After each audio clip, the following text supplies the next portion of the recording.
उन्होंने बताया कि एक 14 साल की लड़की है और दलित समुदाय की ऐसे लड़की है वो, और वो गायब है 3 हफ्तों से, 3 वीक से उसका कुछ पता नहीं है। और जब उसकी माँ पुलिस स्टेशन लेकर गई वो केस, और उसने नाम दिया कि मुझे लगता है दानिश अंसारी के साथ वो लड़की भाग गई है, तो पुलिस ने कहा कि इसको कम्युनल मत बनाइए। निकाह पढ़वा दिया, निकाह पढ़वाने की बहुत जल्दी करी, और बीफ की भी उसने बातें बताई।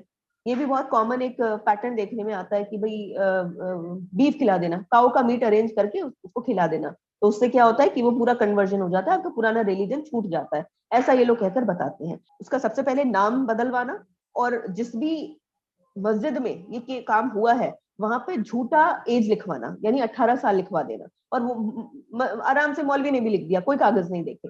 और ऐसा कौन सोचता है कि ऐसा कोई ट्रैप कर रहा होगा आपके खिलाफ। कहते हैं मेरे को तो, मतलब जब हम उसके घर में गई तब ऐसा माहौल अलग अलग सा लगा, तब पता चला इसका तो रिलीजन अलग था। और ऐसा सिर्फ लड़कियों ने नहीं कहा है, ऐसा तो लड़कों के भी केसेस आए हैं, हिंदू लड़कों के, कि उन्होंने शादी करी लड़की से, उन्हें नहीं पता चला था कि वो दूसरे रिलीजन की है।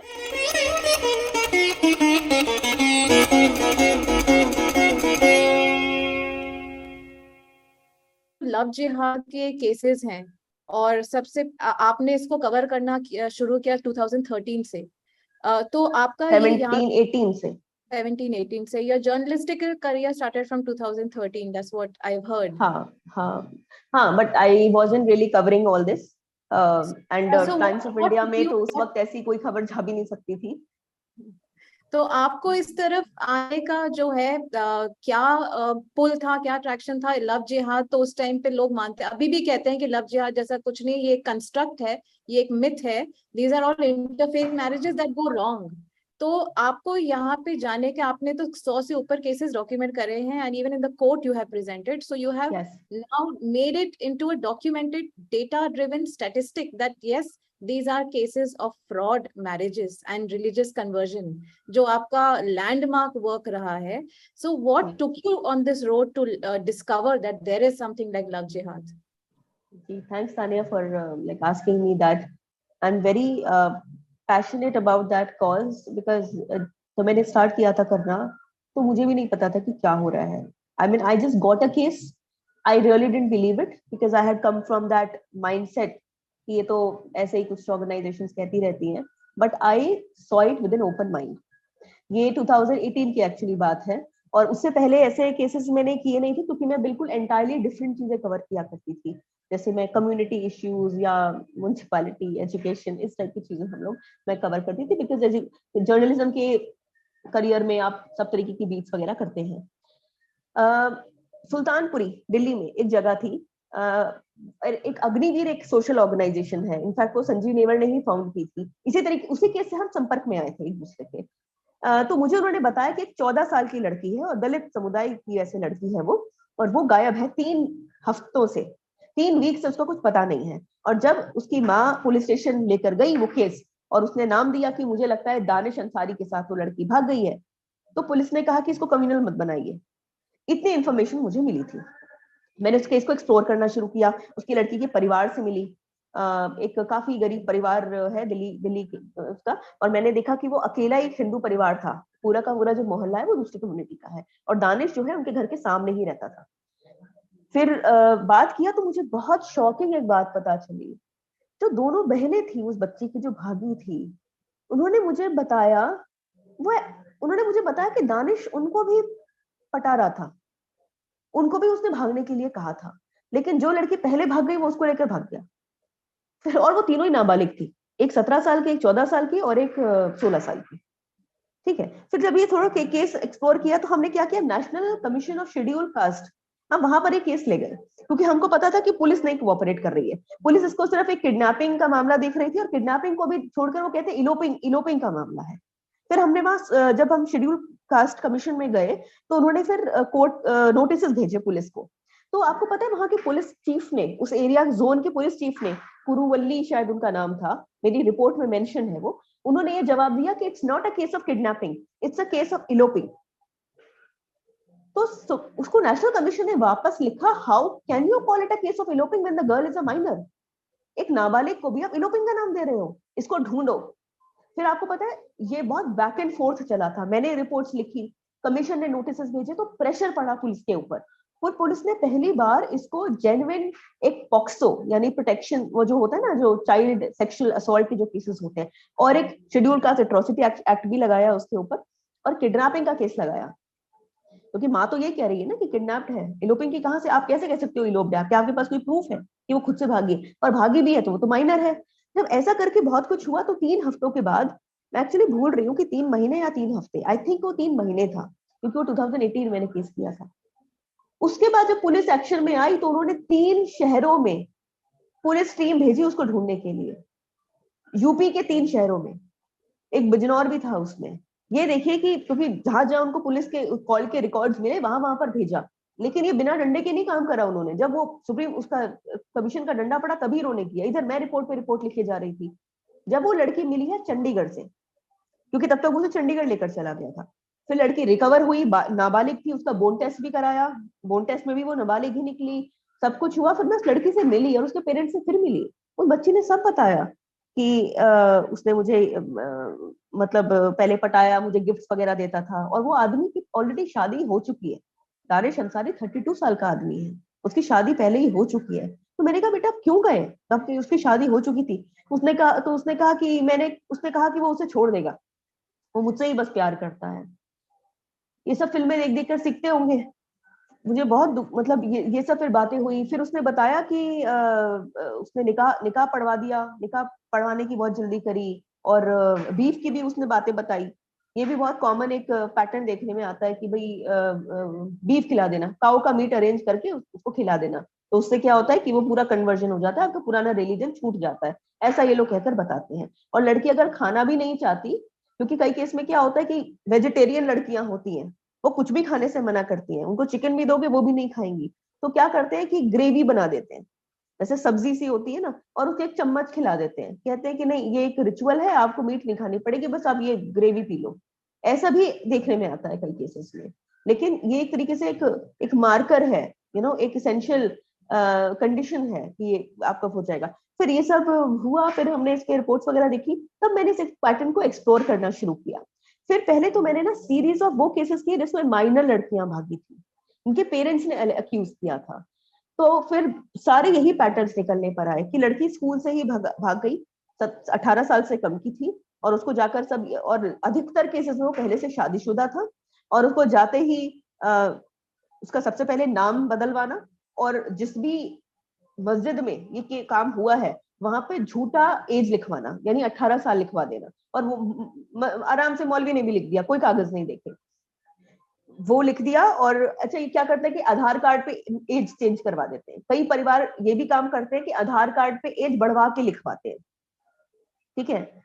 फिर ये वाला भी काम, मतलब इस तरीके से शादियां बड़े आराम से। और हर केस में पता है क्या देखने को मिला कि 17 तारीख को कन्वर्जन का पेपर तैयार हुआ है कि मेरा नाम पहले अनीता था और अब आफरीन हो गया, ठीक है, सब उर्दू में रहता है। और जो लड़की होती है उसको पता भी नहीं होता वो साइन किस पर कर रही है, सब तो उर्दू में लिखा रहता है, उसे बस कह देते हैं कि भाई इस पे साइन कर दो, ठीक है, और आज से आपका नाम आफरीन है, ठीक है आफरीन है, आपका नाम अस्मा है, ठीक है अस्मा है। उसके अगले ही दिन निकाह का जो भी मैंने डॉक्यूमेंट्स देखे हैं, मैंने यही देखा कि 17 साल का कन्वर्जन सर्टिफिकेट और 18 साल का निकाहनामा भी उसमें रहता है उर्दू में, और उसमें भी बस उसे साइन करना होता है कि बस हमारी शादी हो गई, हमारा निकाह पढ़ लिया गया, और एक आध कोई आ जाता है कुछ, और हाँ, और साथ में बीफ खिलाने की रस्म मैंने बहुत सारे केसेस में देखी है, ठीक है।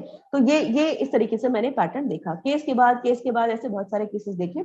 और शेड्यूल कास्ट कमीशन ने एनआईए को और होम मिनिस्ट्री को एक लेटर भी लिखा था, जिसके ऊपर मैंने एक रिपोर्ट की थी कि अगर आपको ऐसी नाबालिग बच्चियों के किडनैप होने की खबर मिले तो आप लोकल मस्जिद में भी पता करवाइए, किडनैप जो अक्यूज्ड है, कि कहीं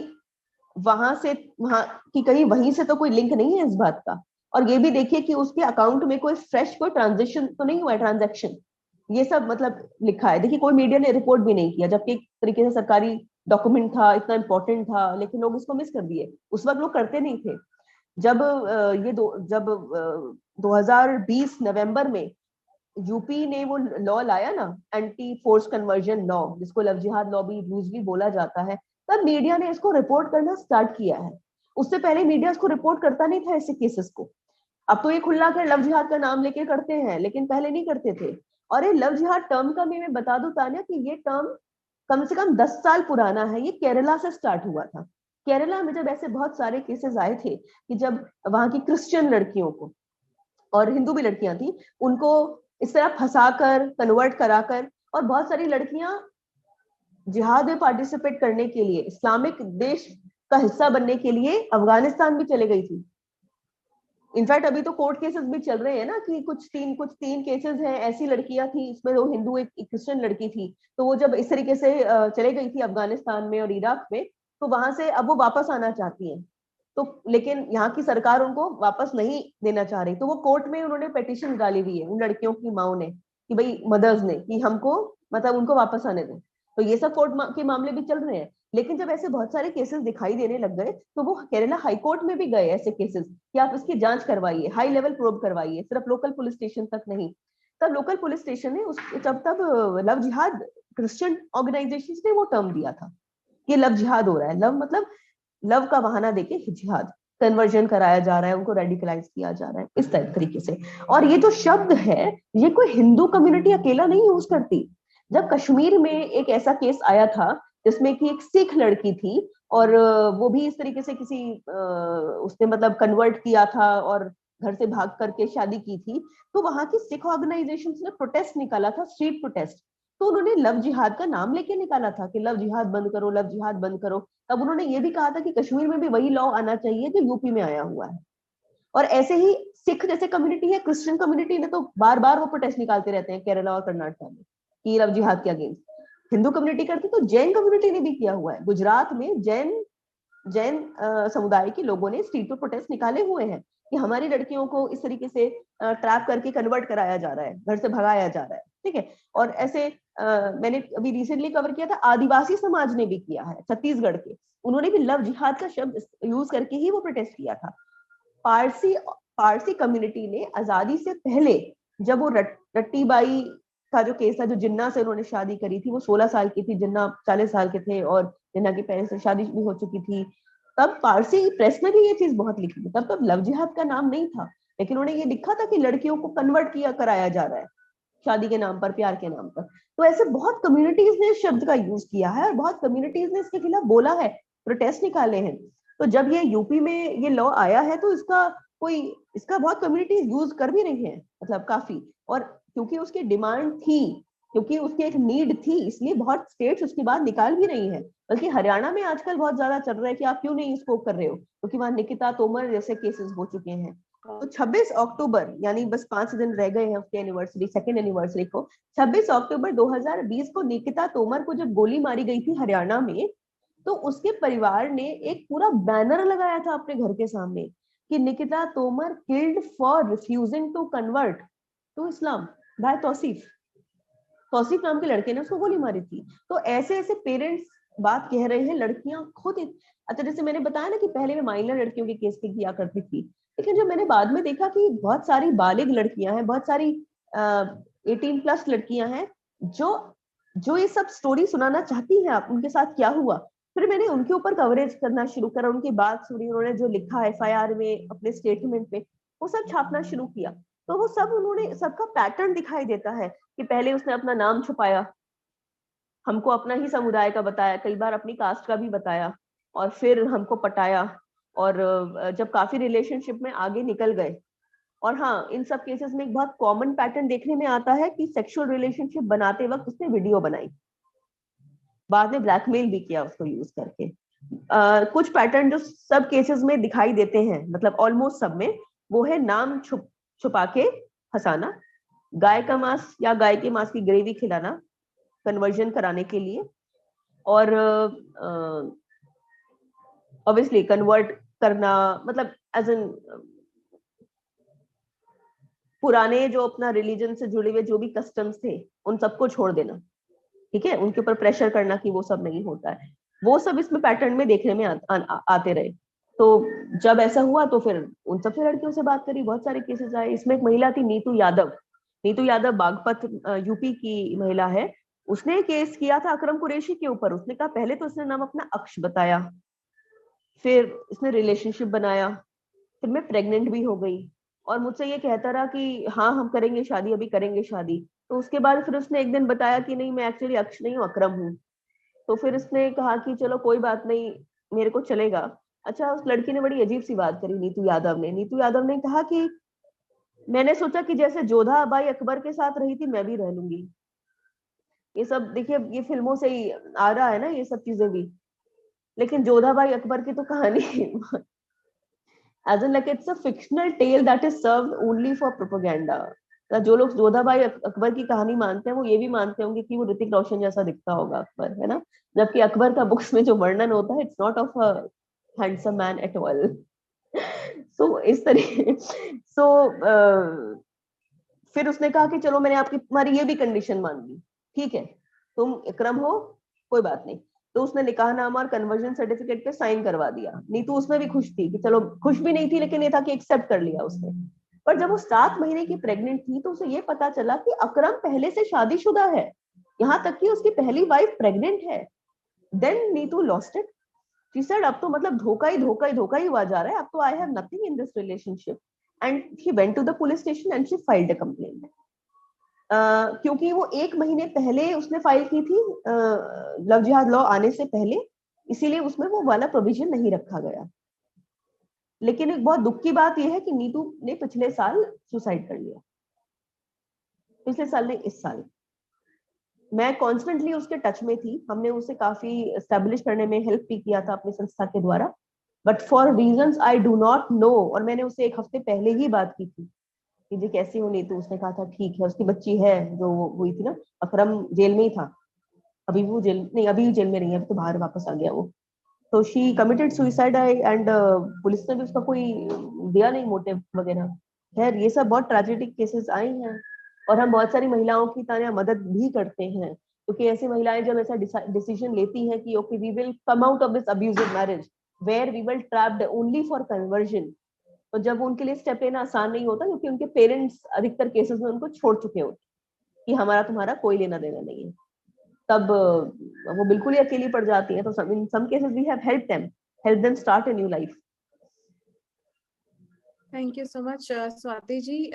You mentioned about these ladies knowing that बीच में इनको पता चला कि ये मुस्लिम है। ऐसे बहुत सारे केसेस हैं जो शादी के बाद इनको पता चलता है कि ये मुस्लिम है। Have you seen that pattern also in many cases? हाँ, और ताने मैं ये भी बता दूंगी कि when I saw those cases, मतलब when I approached those cases, I was very skeptic। मतलब ऐसा नहीं था कि मुझे ऐसा लग रहा था कि मेरे बहुत शक थे, जैसे आप सबको होंगे, जैसे सब लोगों को होंगे कि यार ऐसा कैसे हो सकता है।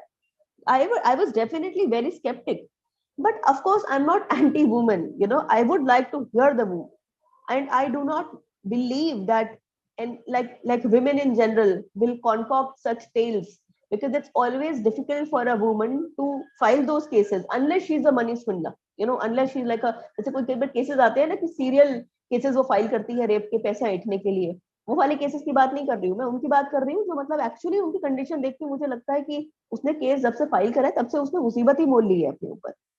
जब मैंने उसको पाया तो ऐसे बहुत सारे केसेस निकले, नो डाउट, कि उसको बाद में पता चला। और जब मैं उनसे पूछा कि भाई तुमको ऐसा कभी बात नहीं हुई रिलीजन की ये सब, तो उसने कहा दीदी क्यों होगी। उसने नाम बताया, मैंने एक्सेप्ट कर लिया। और ऐसा कौन सोचता है कि ऐसा कोई ट्रैप कर रहा होगा आपके खिलाफ। कहते हैं मेरे को तो मतलब जब हम उसके घर में गई तब ऐसा माहौल अलग अलग सा लगा, तब पता चला इसका तो रिलीजन अलग था। और ऐसा सिर्फ लड़कियों ने नहीं कहा है, ऐसा तो लड़कों के भी केसेस आए हैं, हिंदू लड़कों के, कि उन्होंने शादी करी लड़की से, उन्हें नहीं पता चला था कि वो दूसरे रिलीजन की है, लेकिन बाद में पता चला कि उसका एक परिवार है। अभी मैंने पीछे किया, वो दलित समाज का लड़का है, उसका मतलब आदमी है, 30 साल से ऊपर का है। तो उसने एक्यूजेशन लगाया है कि जब मैंने अपनी वाइफ से शादी की थी तो मुझे पता था कि वो ऑर्फन है, लेकिन अचानक से कई सालों के बाद, 11 साल के बाद पता चला कि नहीं वो ऑर्फन नहीं है, वो मुस्लिम समुदाय की लड़की है। उस बात से उसे कोई तकलीफ नहीं थी, लेकिन उसके जब परिवार वापस पिक्चर में आया, भाई हो सकता है वो लड़की भाग गई हो अपने घर से ना किसी कारण से, और हो सकता है फिर इन्होंने शादी कर ली हो, लेकिन जब वो अपने परिवार के दोबारा संपर्क में आई तो उन्होंने इस लड़के के ऊपर, इस आदमी के ऊपर कन्वर्जन करने का बेहद दबाव बनाया कि अब हो गई है शादी, अब क्या करें, बच्चे भी हो गए हैं, लेकिन अब आपको तो नाम और अपना धर्म बदलना ही पड़ेगा। और वो आदमी एकदम मारा मारा फिर रहा है इस वक्त, क्योंकि वो अपने घर जा नहीं सकता, अपने बच्चों से वो मिल नहीं पा रहा है, क्योंकि उसका पूरा परिवार इकट्ठा है। हम उसकी भी मदद कर रहे हैं, लेकिन हम इसमें क्या करें, हमको भी समझ में नहीं आता। क्योंकि इसमें कोर्ट में इंटरवीन करेंगे तो महिला कह देगी कि नहीं मुझे नहीं रहना। ये बहुत कॉम्प्लिकेटेड केसेस हैं। ये फैमिली कोर्ट का भी मतलब ये क्रिमिनल केस है कि ये फैमिली कोर्ट का केस है, ये भी अभी तक पक्का नहीं है। पुलिस ने उसके शिकायत के ऊपर ये केसेस लगा दिए हैं, फोर्स कन्वर्जन का एक्ट भी लगा दिया है, SC/ST एट्रोसिटी एक्ट भी लगा दिया है, लेकिन इसके बियॉन्ड हमें भी नहीं पता क्या होगा। Thank you Swati ji. ये आपने बोला ये वो विक्टिम्स हैं जो निकल चुके हैं and they are being rehabilitated. What about those cases where you see them being buried, burned, cut with head cut off, sir तन से जुदा सूटकेस में? आपने देखे हैं ऐसे cases? Can you name one और टू? बहुत केसेस किए हैं। ये मेरा एक्चुअली तीसरा फेज था रिपोर्टिंग का, कि जब मैंने पहले माइनर लड़कियों की किडनैपिंग काफी की थी और पैटर्न पता चला, काफी केसेस पता चला, बहुत आंख खुली, बहुत एकदम दिमाग खराब हुआ। उसके बाद मैंने वो केसेस करने शुरू किए जिसमें एक नाबालिग महिला, एडल्ट वुमन मतलब अपनी कहानी सुना रही है, किस तरीके से मुझे ट्रैप किया गया वगैरह किया गया, और अब मैं थक चुकी हूँ, मैं केस फाइल करना चाहती हूँ। फिर एक तीसरा फेज आया मेरा रिपोर्टिंग का, जैसे मैंने उन केसेस को पिक करना शुरू किया जो मुझे चारों तरफ से आने लग गए थे, कि ये महिला को मतलब इसने इंटरफेथ मैरिज की थी, ये इसको मार दिया, उसको मार दिया, इसको मार दिया। मतलब कितने केसेस हुए हैं। नैना कौर को इसलिए मारा उसकी शादी के 2 दिन पहले क्योंकि वो किसी और से शादी कर रही थी। तो निकिता तोमर को इसलिए मारा क्योंकि वो मान नहीं रही थी शादी के लिए। तो वर्षा रघुवंशी आगरा की एक लड़की है, उसने भागकर शादी करी थी, 8 महीने के अंदर अंदर उसने अपने आप को फांसी लगा ली। अब फांसी लगाई कि मारा ये पुलिस ने आज तक बताया नहीं है, लेकिन मर्डर चार्जेस लगाए थे, मर्डर का केस बनाया था उसके पति के ऊपर, इसलिए हम मर्डर कह सकते हैं फिलहाल के लिए। चार्जशीट मुझे पता नहीं फाइल हुई है कि नहीं। तो बाकी बॉम्बे में मतलब इतने सारे केसेस सुनने में आए हैं। तो और ये एक शमशाद और प्रिया का एक बड़ा घिनौना और फेमस केस है। प्रिया, उसकी एक बच्ची भी थी पिछली शादी से, स्कूल में जाती हुई कशिश, उसने शमशाद के साथ रिलेशनशिप मतलब लिव इन रिलेशनशिप में हो गई वो। दरअसल उसकी भी कहानी ये है कि अमित गुज्जर नाम के आईडी से शमशाद ने अपना फेसबुक आईडी बनाया हुआ था, उससे उसने अप्रोच किया था प्रिया को। ये सब बातें प्रिया की एक फ्रेंड है चंचल, उसने मीडिया को बताई थी, पुलिस को भी। ठीक है, तो उसने अप्रोच किया, उनका फिर रिलेशनशिप बना, फिर वो लिव इन रिलेशनशिप में रहने लग गए, और अचानक से प्रिया और कशिश गायब हो गए, नो ट्रेस। कोविड का टाइम था 2020 मार्च में। तो चंचल जो उसकी फ्रेंड थी वो बस उसी को ही पड़ी थी कि भाई कहाँ है मेरी फ्रेंड, कहाँ है मेरी फ्रेंड, क्योंकि प्रिया का अपने परिवार से कोई संपर्क था नहीं, और लोग भी कोविड में सब लोग घर पे बैठे हुए थे, किसी को ज्यादा पड़ी नहीं थी ना। उसकी जो लड़की है कशिश, उसके स्कूल ने भी नहीं पूछा कि कहाँ है, क्योंकि कोविड में सभी घर पे थे। तो तुम आपको पता है तानिया, जुलाई में चंचल के कहने पर पुलिस जब इन्वेस्टिगेट किया तो उन्हें पता चला कि शमशाद ने अपने ही घर में गाड़ के उनको मार के गाड़ा हुआ था, अपने ही रूम में। उसकी पूरी फुटेज रिलीज हुई थी। पुलिस घर में घुस रही है, ड्राइंग रूम बेडरूम में जा रही है, बेड हटा रही है और खोद रही है, तो वहां दो कंकाल मिलते हैं, 2 स्केलेटन्स। तो ये सब ऐसे केसेस है। एक बहुत ही डिस्टर्बिंग केस एकता जसवाल का भी आया था। एकता जसवाल लुधियाना की लड़की है, बल्कि लुधियाना की भी नहीं है, वो कांगड़ा की है, हिमाचल में कांगड़ा। लुधियाना में तो सिर्फ उसका एक परिवार ही है। तो वहां से वो भागी थी कांगड़ा से एक सादिक नाम के लड़के के संग, जो कि यूपी का है। तो भागने के 1 हफ्ते के अंदर ही उसको मार दिया। मतलब जो भी वो घर से लाई थी, ज्वेलरी और कैश, वो सब तो रख लिया, उसको मार के जमीन में गाड़ दिया। ये केस का खुलासा 1 साल बाद किया था मेरठ पुलिस ने। ये जो हमको लाश मिली थी तब 1 साल पहले, कि अब हम बता रहे हैं आपको कि एकता जसवाल की थी। ऐसे ऐसे केसेस मतलब मैंने कवर किए। तो और आपको पता है ये जो लड़का है सादिक, इसको 7 महीने में बेल मिल गई। इसने तो अपना फास्ट फूड का बिजनेस भी खोल लिया मेरठ में, मतलब काम करता है वो। ये टाइप के और ये सारे केसेस में वो बता रही हूँ जिसमें लव जिहाद लॉ भी तब तक आया नहीं था, क्योंकि मतलब ये वो केसेस है जब भागे थे तब नहीं आया था। तो बहुत डिस्टर्बिंग केसेस मर्डर्स के इन सब के कवर किए हुए हैं। आते ही रहते हैं, आते ही रहते हैं। मतलब मैं अपने ट्विटर फीड पे भी लिखती रहती हूँ, मतलब रोज का ये केस कहीं ना कहीं से ऐसा निकल कर आ जाता है। Thank you Swati. मेरे पास बस एक सवाल है that I would like to ask कि इसमें have you found a pattern of funding from where is this funding coming? क्योंकि अभी यूपी में एक मदरसा के जो मौलाना है वो पकड़े गए थे, एटीएस ने पकड़ा था कि उनके टेररिस्ट से लिंक है, and he was running a love jihad factory, he was training young boys to trap Hindu girls, और वो पूरा जो है उन्होंने कबूला भी है।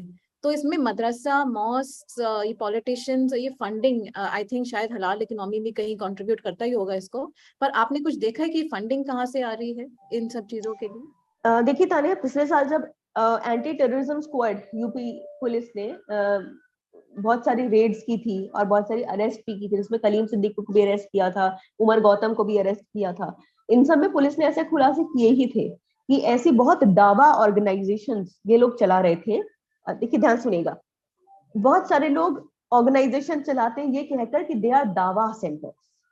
दावा का मैंने आपको अभी लिटरल मीनिंग बताया भी था कि वैसे वो होता है इनविटेशन टू इस्लाम, लेकिन इन रियलिटी में सारे काम किए जाते हैं कन्वर्शन के लिए, ठीक है। ऐसी ऑर्गेनाइजेशन एक फ्रंट होती हैं, वो ये कहती है कि हम प्रचार का काम करते हैं, जैसे कई ऑर्गेनाइजेशन प्रचार का काम करती है, इस्कॉन भी प्रचार का काम करता है ना, कन्वर्ट कराने के लिए। कन्वर्ट मतलब हरे राम, वो हरे कृष्णा रामा कृष्णा उसमें, ठीक है। लेकिन उनकी कभी ऐसे वाले टैक्टिक्स नहीं आप देखेंगे। लेकिन दावा ऑर्गेनाइजेशन में जब एटीएस ने ऐसे बहुत सारे खुलासे किए थे, ये प्रीचिंग के नाम पर ये सारे वो काम करा रहे हैं फोर्स कन्वर्जन वाले, यानी महिलाओं को फंसाकर शादी करने वाले भी केस उसमें बहुत सारे थे। उसमें कई लड़के, इसमें दलित लड़के भी शामिल थे, उन्होंने टेस्टिमनीज दी थी जिसको पुलिस ने रिलीज भी किया था, जिनसे मैंने भी बात की है कि हमको प्रलोभन दिया गया, झूठ बोला गया, हमको हेल फायर का डर दिखाया गया कि अगर आप नहीं कन्वर्ट करोगे तो आप मरने के बाद हमेशा हमेशा के लिए दोजख की आग में जलोगे। ऐसे ऐसे भी लोग सुनकर कन्वर्ट हो गए कि यार ऐसा ना हो कि मतलब अच्छा हुआ हमको बता दिया, है ना, नहीं बताते तो हो सकता है हम जलते रहते। ऐसी ऐसी बातें सुनकर भी किया जाता है। कलीम सिद्दीकी इनमें बहुत आगे एक आदमी था, बल्कि वो अरेस्ट हुआ था तो हम लोग तो मतलब कई सालों से उनके ऊपर काम कर, संजीव नेवर अपनी ऑर्गेनाइजेशन के थ्रू इनका कच्चा चिट्टा बहुत पहले खोल चुके थे।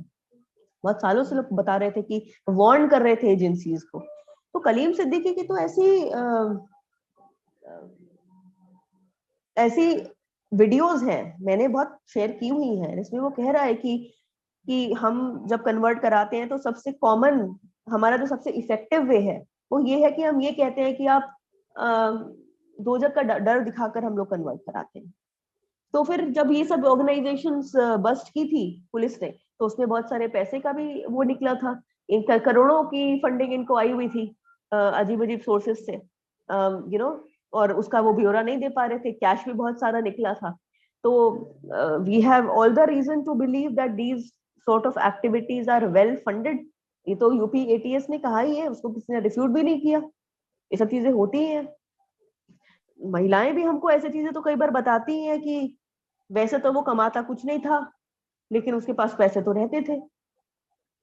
मतलब वैसे तो कुछ भी नहीं कमाता था, लेकिन बाइक पे भी घूमता था, बड़ी बड़ी ऐसी चीजें बताते हैं। हम उन चीजों में अधिकतर नहीं जाते because we mostly write the victim side, okay. लेकिन पुलिस ने जहां अपना काम, हमारा काम है वार्न करना कि एक पैटर्न है, और बाकी सब चीजें हैं कि भाई कितनी कहाँ से पैसा आ रहा है, क्या ये खो रहा है, ये पुलिस जब करती है तो उन्हीं के पास वो पावर है वो पता करने की, एक ऑर्गेनाइजेशन के पास कहाँ से इस तरीके से आ रहा है। Swati ji, thank you so much for your time. मेरा आखिरी सवाल है कि ये जो एंटी कन्वर्जन लॉ ये लेकर आए हैं यूपी में, इसमें क्या प्रोज है, क्या कॉन्स है, and what is the future that you see for this? Okay Tania, देखिए प्रो ये है कि it's a step towards acknowledging that women or people in general are trapped through fraud or coercion into conversion। ये एक acknowledgement है इस बात का। लेकिन अगर मैं ये कहूं कि क्या ये पूरी तरीके से पूरा है ये करने के लिए, इसको टैकल करने के लिए, तो बिल्कुल भी नहीं है। क्योंकि जिनको करना है उनको बहुत सारे लूप होल्स लॉज के मालूम है। पहला लूप होल, हिंदू महिला तो शादी कर सकती है लीगली 18 साल की उम्र में। वैसे मुस्लिम्स के लिए पुबर्टी मतलब जो है वो तो 15 एज एन पुबर्टी हिट करते ही उनके लिए शादी का भी प्रावधान है। तो एक मतलब लॉज में फर्क है, ठीक है। देखिए खैर मैं आपकी बात कर रही थी कि कौन क्या है। देखिए पहला कौन, माइनर लड़की जब भागती है, माइनर लड़की जब मतलब भगा के ली जाती है, तो वैसे किडनैपिंग का चार्ज लगाती है पुलिस, ठीक है। वो पहले भी था, उस लॉ से पहले भी था। इस लॉ के बाद पेरेंट्स के कहने पर एडिशनल एंटी कन्वर्जन लॉ लगा दिया जाता है। लेकिन इसमें जो पूरी तरह इफेक्टिव इसलिए नहीं है क्योंकि पुलिस इमीडिएटली उनको ढूंढ के नहीं लाती है। बहुत सारे केसेस में लड़कियां प्रेग्नेंट हो चुकी होती है जब तक पुलिस आती है, और फिर क्या होता है कि फिर कोर्ट भी कह देता है, मतलब फिर कोर्ट क्या होता है कि आप समझ रहे हैं, फिर मतलब पिक्चर बदल जाती है। फिर वो आदमी पॉक्सो के अंदर जाता तो है जेल, लेकिन जब वो आता है तो उससे शादी भी कर लेता है, ठीक है। मतलब इतना स्ट्रिक्ट नहीं रखा। बेसिकली ये कहने का मतलब है कि प्रेगनेंसी पिक्चर में आ जाती है तो लड़की भी, पेरेंट्स भी बहुत ज्यादा फोर्स नहीं करते हैं उसको कि ये कहने के लिए कि भाई तुम आ जाओ हमारे पास, ठीक है। दूसरा ये कि ब्रेन वॉश जब होती है लड़की, तो चाहे वो 15 नाबालिग ही क्यों ना हो, तो वो ब्रेन वॉश हो चुकी होती है, तो पेरेंट्स से उसको बात करने दिया नहीं जाता है। तो वो अक्सर यही कहती है कि मैं अपनी मर्जी से भागी हूँ। ऐसे केस में कोर्ट उसको शेल्टर होम भेज देता है, गवर्नमेंट के शेल्टर होम। फिर वो जहां रहती है, फिर वो जब बालिग हो जाती है वो फिर से उसी के साथ ही शादी करती है। और देख तो इम्प्लीमेंटेशन में प्रॉब्लम है। और देखिए बाकी ये है कि एक तो मैंने ये देखा है कि पुलिस बहुत सारे केसेस में वो केस वो लगाती ही नहीं है, वो केस ही नहीं लगाती है। अब जैसे मैंने मैंने बहुत सारे केसेस ट्विटर पे शेयर किए हुए हैं, इसमें कि महिला ने साफ साफ आरोप लगाया है कि उसने मेरे को जबरदस्ती धर्म परिवर्तन कराने की कोशिश करी। लेकिन पुलिस ने क्या लगाया उसका एक्ट, कॉजिंग हर्ट 323, ठीक है। या फिर इस टाइप के कुछ मतलब बहुत लाइट लाइट केसेस लगा दिए। तो ये वाला जो, क्योंकि पता है क्या होता है तानिया, पुलिस का काम बढ़ जाता है जब आपको एडिशनल आप चार्जेस लगाते हो, तो चार्जशीट में उनके प्रूफ भी देने पड़ते हैं, ठीक है। तो पुलिस का काम बढ़ जाता है। तो बहुत सारे केसेस में ऑफिसर्स भी यही सोचते होंगे कि काम कम ही रखा जाए, स्ट्रेट रखा जाए काम, है ना। मतलब मैं ये नहीं कह रही, मैं जस्टिफाई नहीं कर रही हूँ, मतलब मैं तो बहुत दुख के साथ ये बात कह रही हूँ कि ऐसा भी होता है। तो मैंने बहुत सारे केसेस में पुलिस नहीं लगाती, कई केसेस में तो हमने लिख लिख कर हम ये कहते हैं कि भाई लगाओ लगाओ लगाओ, ठीक है। मतलब ऑर्गेनाइजेशन प्रोटेस्ट करती हैं पुलिस स्टेशन के सामने खड़े होकर कि आप इसमें क्यों नहीं लगा रहे हो, तब जाके पुलिस लगाती है। तो ये सब चीजें हैं। देखो ओवरऑल ऐसा है तानिया कि जो जिस फोर्स से काम हो रहा है ना, पटाने का, कन्वर्जन का, लॉज उसको कैचअप करने के लिए बहुत पीछे होते हैं। क्योंकि अगर इतना ही डर होता इन लॉज का, तो एकदम केस पे स्टॉप आ गया होता ना, ऐसे वाले केसेस पे झूठ बोल के फंसाने वाले।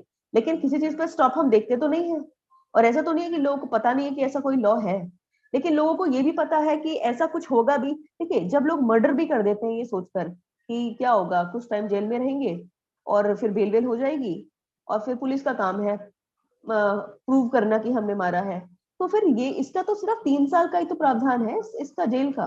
फोर्स कन्वर्जन का जो सेंटेंस है वो कोई 3 साल का ही तो है।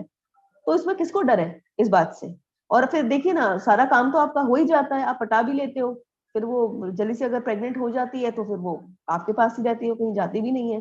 तो इस तरीके से मतलब मैं इस तरह कहूंगी कि लूप होल कि to too small a step for a society as a whole to tackle with this menace which is so big, which is so big that अभी यहाँ पे तो अकेला नहीं है ना, पाकिस्तान में इतनी तेजी से लड़कियों को कभी अबडक्ट करके कभी पटा के किस तरीके से कन्वर्जन हो रहे हैं, बांग्लादेश में हो रहे हैं, यहाँ पे भी हो रहे हैं। एक लॉ उतना नहीं है। दूसरा एक सबसे बड़ा एक रीजन है ट्रैफिकिंग।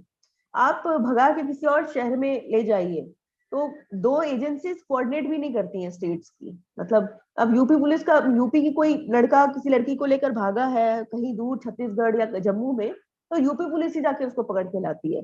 तो इंटर स्टेट ट्रैफिकिंग की बहुत बड़ी समस्या है। इसमें प्रियंक कानूनगो जो एनसीपीसीआर के चीफ हैं, उन्होंने भी कई बार ये बात कही है और मैंने उनका इंटरव्यू लिया है, उनको कोट भी किया है कि इंटर स्टेट ट्रैफिकिंग बहुत बड़ी समस्या है जिसको स्टेट्स नहीं हल कर पा रही है। किसी सेंट्रलाइज्ड एजेंसी के साथ होना चाहिए जैसे सीबीआई, है ना, लेकिन ऐसा कोई अभी है नहीं। इंटर स्टेट ट्रैफिकिंग को इतना सीरियसली भी नहीं लिया जा रहा है क्योंकि अधिकतर केस में वो स्टेट से बाहर जाते हैं, दूर चले जाते हैं, और जब तक पकड़े जाते हैं तब तक वो टाइम भी हो चुका होता है। Thank you so much, Swati ji, for this session and for being so Thank you, patient. Tanya.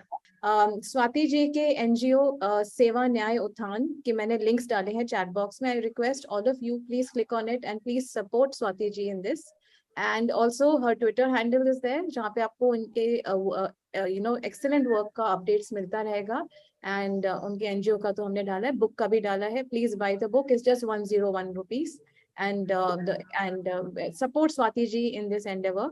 और स्वाति जी काउ स्मगलिंग और जेम्स ऑफ बॉलीवुड, जो आप बॉलीवुड का बैकबोन आपने जो तोड़ा है जेम्स ऑफ बॉलीवुड के through, that James of Bollywood Twitter account follow करिए. जैसे स्वाति जी ने बोला, the motivation she got for it was because of these victims telling her कि मैं जोधा बन जाऊंगी और मैं अकबर की जोधा बन जाऊंगी तो क्या हो जाएगा. You can imagine the impact Bollywood has had on the minds of people and it is contributing to this, which is actually a shadyantra to make it into an Islamic state. And all this is happening because of that. So please support Swati ji. Gems of Bollywood और अग्निवीर के काम पे तो Sanjeev never जी का session already है संगम talks पे. आप उसको जाके सर्च कर सकते हैं संगम टॉक्स के यूट्यूब चैनल पे. संजीव जी के 2 टॉक्स हैं, अग्निवीर के काम पे काउ स्मगलिंग वगैरह कवर्ड है, and also on James of Bollywood. We have 2 sessions with Sanjeev ji. Please do go and watch them. उसमें स्वाति जी उनके साथ, she is the co-founder and she works together with him. तो स्वाति जी उसके बारे में नहीं पूछेंगे, वो संजीव जी ने ऑलरेडी कवर किया हुआ है काउ स्मगलिंग और जेम्स ऑफ बॉलीवुड का. So thank you so much. Follow Swati ji. Click on the link for Seva Nyay Uthan, her NGO, where she supports rehabilitation of the victims. And buy the book on Kindle, Hijab, Subjugation Sold as Freedom. Support Swati ji and Sanjeev ji in their endeavour. ये एक यज्ञ है वो कहते हैं, ताकि हम इस चीज को खत्म कर पाए. We have to work together. Thank you so much Swati ji. We hope to see you again. Thank you so much, Tanya, and everyone who joined. And thank you so much for the support. And इसके साथ मैं भी I humbly say कि संगम Talks is also doing an excellent work. You are doing an excellent work. इतने अच्छे talks इसके ऊपर है, बहुत detailed and very enlightening. So please support Sangam Talks also. Thank you so much, Swati ji. Shubh Ratri and Shubh Ratri to all our audience members. Namaste. Shubh Ratri to all. Thank you, Tanya. Bye.